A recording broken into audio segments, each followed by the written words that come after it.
G'day peeps, and welcome to our third trading update. I thought I've got to keep this momentum going because it's been quite a storied 3 days for my trading.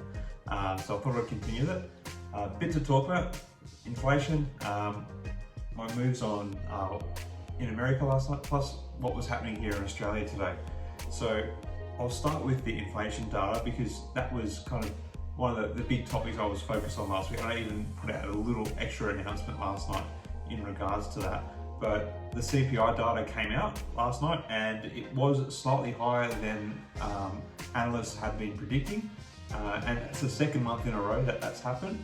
It wasn't quite as high as the April figure, but still core inflation was at 0.7%, taking this year's overall inflation in the 5 months so far to 4%. So that's quite a lot of growth in a 5-month period.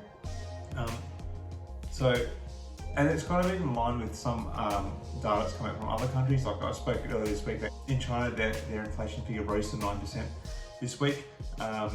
Also last night a bit of information about Russia came out last night. So Russia has even higher inflation. But theirs is actually trending down at the moment. So they got to as high as 10%, but last night theirs has dropped down to 6%. Not that that has a huge bearing on the markets there, but maybe it's something to look at. That maybe there is perhaps this idea that inflation may curtail a little bit. Maybe in the short term I think it will, but I actually honestly think that there's a lot of inflation still in the pipeline, and I think we've only just seen the start of it coming through at the moment. So my next thing that I'm watching out for is next week the Federal Open Market Committee within the Federal Reserve is meeting next week to make a decision on whether or not to keep going with the quantitative easing or bond buying program that they have been engaging in. From what is expected, that will be the case. Like we saw last night in that announcement I said about the European Central Bank is continuing to with their bond buying, so I'm expecting the US Fed to continue that, and to me that's just meaning there's got to be even more. It's just all pointing to more and more inflation. So I'll come back and talk about the inflation a little bit more at the end here, but what does this all mean? So I'm going to talk a little bit about what's happened with my trading, both in America and Australia, in the last 24 hours. So last night, going into it, I told you my main play was going to be around Workhorse because I was holding an open position from the night before. And Workhorse did actually drop down quite a bit. I think it was down about 9% overall yesterday.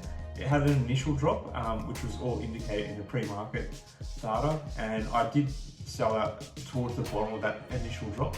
So I did lose out a little there, but there was a bit of a bouncing period where I actually was able to trade and accumulate a few more shares, but still it finished down, and I've moved out a large part of my position in Workhorse, and which has turned out to be a good move because it fell at a little bit like a similar figure. But one thing I thought was quite interesting is that Workhorse did stay above that $15 mark. Basically, it did teeter down for a couple of minutes, but to just below 15. But that $15 point of resistance seemed to hold out. So it'll be interesting to see if that is to if that $15 position is going to continue to hold out today. I'm hoping to see a bit more of a rise in it. I'm hoping to get back into it and help push on with the squeeze, because the short data for Workhorse is still indicating that it is still heavily shorted. However, it's now come out that they are not the most shorted stock on the market anymore. So Workhorse is actually now being surpassed by a stock called Pubmatic Inc. or PUBM, and they're a digital marketing agency, and they are actually currently shorted 55% of the time. So 55% of the outstanding stock is actually shorted, so it's a lot higher than Workhorse has been this week. So that's something that might be, spoken about in those meme rally circles. Anyway, just continuing on with what I was talking about. So once I put out a Workhorse yesterday, I thought, given that I'm playing the meme stock rallies here with this bit of money, I actually moved it into another one of the stocks that they were focusing on, being Wish.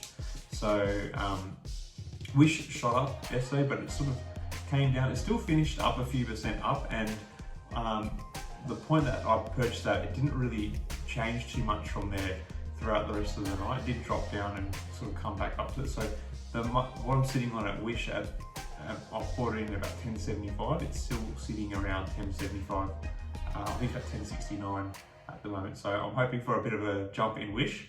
Please, please, to the moon. I'm hoping that occurs tonight, and potentially then I can maybe move some of that money into Workhorse depending on what's happening there. I still think Workhorse is a solid play, but I don't know, it might have lost the interest of a lot of the meme stock traders. We'll have to see what happens. I suppose one other thing to mention about Workhorse is that the company I mentioned last time that they own 10% in, Lordstown Motors, they actually had a rough day on the market as well, and that probably contributed a little bit to the downfall of Workhorse. And again, like Workhorse, Lordstown is heavily shorted at about 34%. So what happened in Australia today? Well, I think this was my point of vindication. So with all the inflation talk going on, I was sort of saying how I'm trying to accrue and move into particularly gold stocks.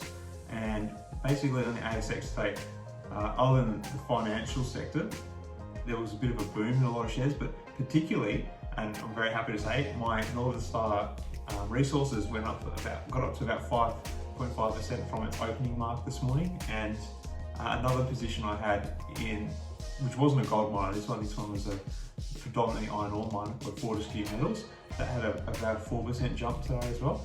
And interestingly, another ASX share which I had a bit of a dormant position in, but one I have traded quite heavily over the last year, being Zip, that sort of came back to life a little bit after slowly coming down. So I'm not sure what to make of the movements with Zip yet, but it was good to trade that a little bit. So what was quite good is that my movements on the ASX definitely helped pay for the small losses I felt last night in America. So I'm feeling ahead, and I'm hoping to a bit of this will flow on tonight in New York. What's worth noting is in New York last night, when the announcement came out about the inflation rate, their gold price actually dropped at the start, and it did finish up slightly higher, but the gold price kind of reacted opposite to what people were sort of expecting. But it looks like, judging by what's going through in Australia, which is a very heavy mining oriented stock market, particularly with gold and iron ore miners, that there is a trend up in there. So the last thing I'm going to talk a little bit about is the inflation. So I think the reason why we're probably going to see a bit more inflation in the pipeline is because a lot of companies are coming out and saying that they're not going to make their projected earnings for the upcoming period, and mainly citing that the cost of the resources they're having to buy in is going up.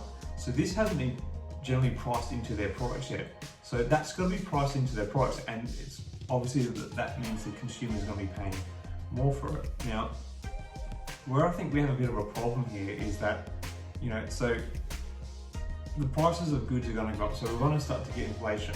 So the standard response of a central bank to inflation is to do something like increase the cash rate or the official interest rate to curb borrowing, to try and stimulate the consumer interest in purchasing things, and to stop people spending too much to help the prices level out a little bit. But the problem is that if they increase the inflation rate, that's just going to make another cost for the businesses that they're probably going to have to pass on to consumers. So it's almost sort of broken in a sense that it's just going to, if they increase in interest rates, it's going to not just hurt businesses, it's going to hurt consumers too. So it's a really interesting conundrum. I don't know really what to make of it. I'll have to dig in a little bit and probably consult some people that know a little bit more about this stuff than I do. But just looking forward, it's a bit concerning. Anyway, so that's all I've got to sort of talk about for this video. Hope you enjoyed it. Good luck with your trading if that's what you do. Thanks for listening. Catch you later, guys.